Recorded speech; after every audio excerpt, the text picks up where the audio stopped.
Assalamualaikum warahmatullahi wabarakatuh. Halo semuanya, perkenalkan nama saya Samadotila. Saya dari program studi Pendidikan Bahasa dan Sastra Indonesia Fakultas Keguruan dan Ilmu Pendidikan Universitas Riau. Nah, di sini saya akan menjelaskan tentang sejarah penerapan perkembangan kurikulum di Indonesia. Selamat menyaksikan. Bye-bye. Nah, di sini ada 5 topik yang akan saya bahas. Yang pertama, pengertian kurikulum.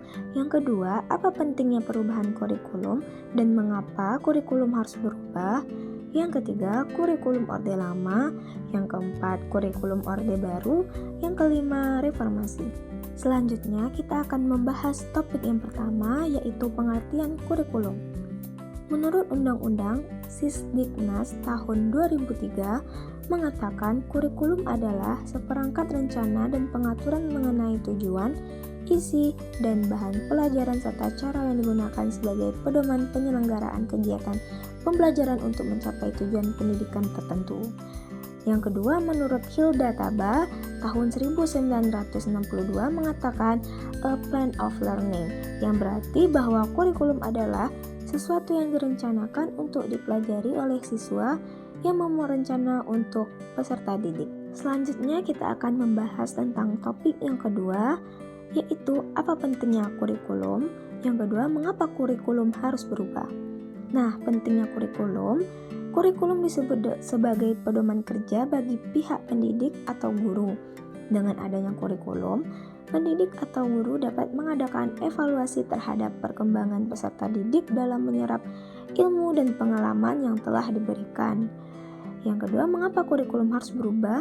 Kurikulum harus berubah agar pembelajaran relevan dengan perkembangan zaman digital yang berkembang semakin canggih, sehingga pendidik pun dituntut untuk menguasai teknologi agar pembelajaran semakin bermakna. Yang ketiga, kita akan membahas tentang kurikulum Orde Lama.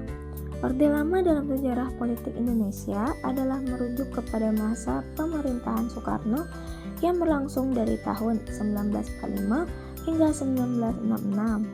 Setelah Indonesia merdeka, dunia pendidikan telah mengalami perubahan kurikulum sebanyak 11 kali dan yang terakhir di tahun 2023 ini.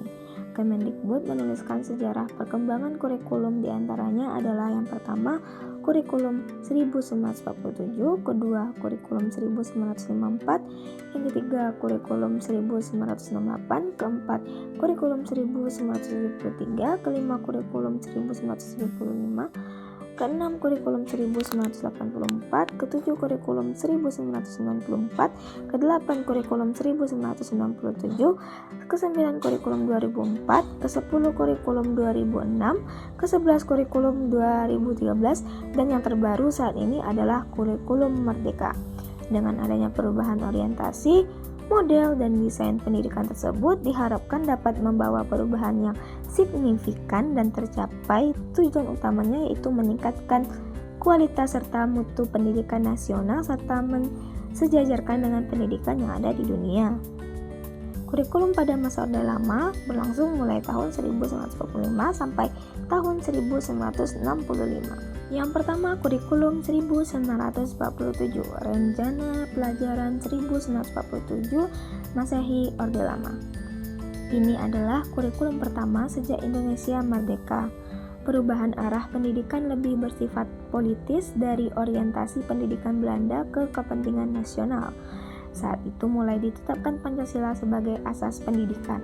Kurikulum ini juga disebut dengan Rencana Pelajaran 1947, namun baru dilaksanakan pada tahun 1950. Karena kurikulum ini lahir di kala Indonesia baru merdeka, maka pendidikan yang diajarkan lebih menekankan pada pembentukan karakter manusia Indonesia merdeka, berdaulat, dan sejajar dengan bangsa lain di muka bumi ini. Fokus Rencana Pelajaran 1947 tidak menekankan pendidikan pikiran, melainkan hanya pendidikan watak, kesadaran bernegara, dan bermasyarakat. Yang kedua, kurikulum 1952, Rencana Pelajaran Terurai. Kehadiran kurikulum ini merupakan penyempurnaan kurikulum sebelumnya dengan merinci setiap mata pelajaran sehingga dinamakan Rencana Pelajaran Terurai 1952.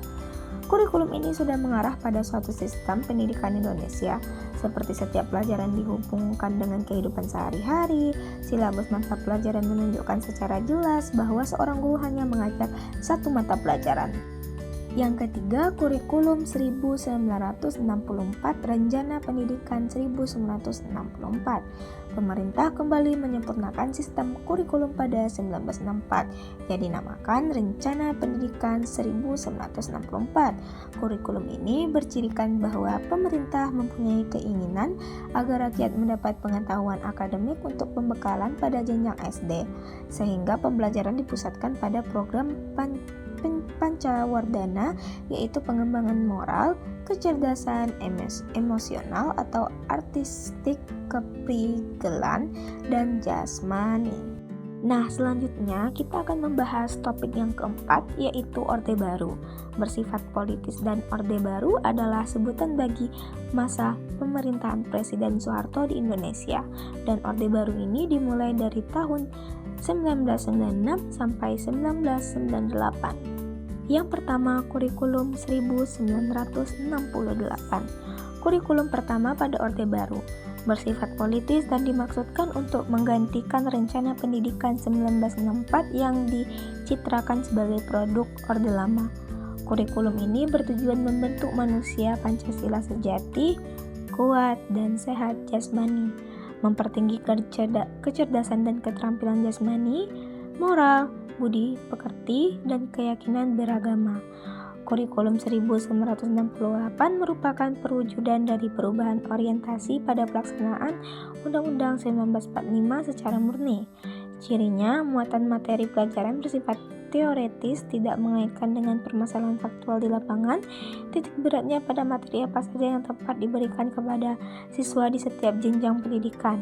Isi pendidikan diarahkan pada kegiatan mempertinggi kecerdasan dan keterampilan, serta mengembangkan fisik sehat dan kuat. Yang kedua, kurikulum 1975. Munculnya kurikulum 1975 dilatar belakangi oleh pembangunan nasional karena akibat dari banyaknya perubahan-perubahan yang terjadi, terutama sejak tahun 1969. Banyak faktor-faktor yang mempengaruhi program maupun kebijakan pemerintah yang mengakibatkan pembaharuan tersebut. Kurikulum 1975 merupakan kurikulum yang bersifat sentralistik atau dibuat oleh pemerintah pusat dan sekolah-sekolah hanya menjalankannya saja. Kurikulum 1975 mempunyai prinsip yakni tujuan pendidikan harus berjalan dengan efektif dan efisien. Namun kurikulum 1975 ini mendapat banyak kritik di lapangan karena guru hanya disibukkan dengan menulis perincian dari apa yang akan dicapai dari setiap pembelajaran. Yang ketiga, kurikulum 1984 atau kurikulum 1975 yang disempurnakan. Kurikulum 1984 mengusung pendekatan proses keahlian. Meski mengutamakan pendekatan proses, tapi faktor tujuan tetap penting. Kurikulum ini juga sering disebut dengan kurikulum 1975 disempurnakan. Posisi siswa ditempatkan sebagai subjek belajar, yaitu dari mengamati sesuatu, mengelompokkan, mendiskusikan, hingga melaporkan. Model ini disebut cara belajar siswa aktif atau CBSA. Yang terakhir yaitu kurikulum 1994. Pada tahun 1994 ini, pemerintah memperbarui kurikulum sebagai upaya memadukan kurikulum-kurikulum sebelumnya, terutama kurikulum 1975 dan 1984. Namun, perpaduan antara tujuan dan proses nampaknya belum berhasil.